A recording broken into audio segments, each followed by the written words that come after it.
51 past the hour. It has been 6 months and 1 day since a terror attack that sparked the war between Israel and Hamas. 6 months since more than 1,200 Israelis were murdered by Hamas.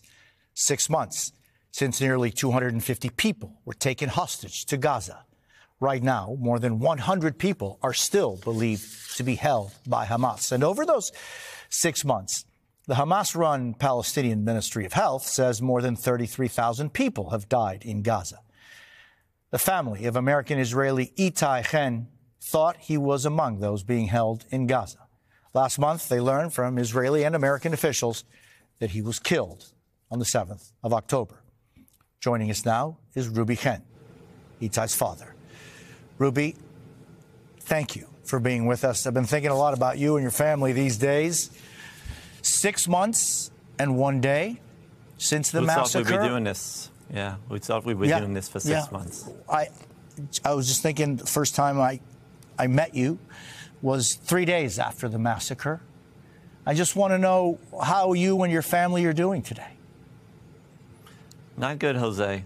You know, it's the worst kind of psychological warfare that, you know, we had hopes that he was alive all this time, and you get the message from the intelligence organizations that actually he was killed on October 7th. And I would like to ask you, Jose, what type of savages takes the deceased body and want to use it as a negotiation chip? What type of people are these? You haven't even been able to bury your son. You decided not to sit Shiva. How are you tackling this? Unfortunately, Jose, it's been 6 months and my son is still a hostage. And we demand the minimum of having closure. Itay died, was killed when protecting civilians. And I think the decent thing that we should be entitled to is have a place to mourn for him. And I would like to reach out to the Muslim community here in the United States and like to ask them, is that part of Islam? Taking bodies, no respect for the deceased? I would be glad to hear their opinion on this tactic that Hamas-ISIS is doing to us to continue our suffering and hold the bodies of the deceased, of not just my son, a U.S. citizen, but multiple, over 35 bodies are being kept by Hamas for over 6 months.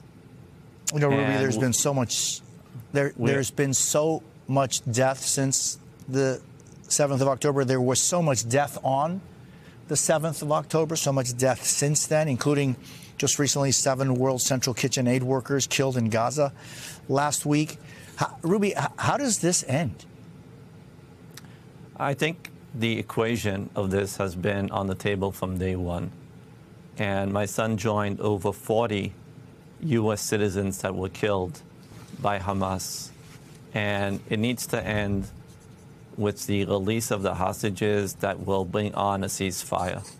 And we are at a critical junction, Jose, where we need to put maximum pressure on the parties to get to that ceasefire.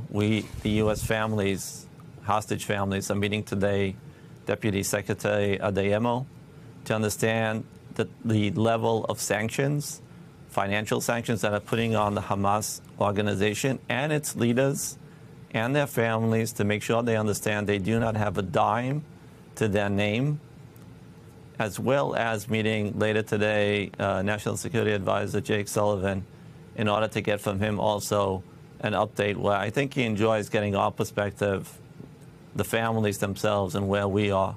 Yeah. And we just need to make sure that Hamas does not wiggle itself out again. This is the type of Middle Eastern negotiations that everyone, plays tough till the end in order to improve their positions. We can't let them do that. No.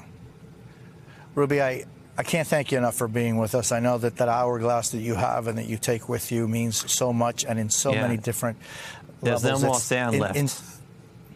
Yeah. Ruby, let's keep in touch. And I very much appreciate you being with us. And on this important day, we never forget. Ruby Chen, thank you. Appreciate it. Hey everyone, MSNBC has a new and improved app. You'll get real-time alerts and analysis, live blogs, in-depth essays, video highlights, and the best 2024 election coverage. Download the new MSNBC app. Here's how to do it. You tap on the App Store on your phone. You hit search on the bottom right corner. You type in MSNBC. You click on the MSNBC app. You click on Get or the cloud icon and enjoy it.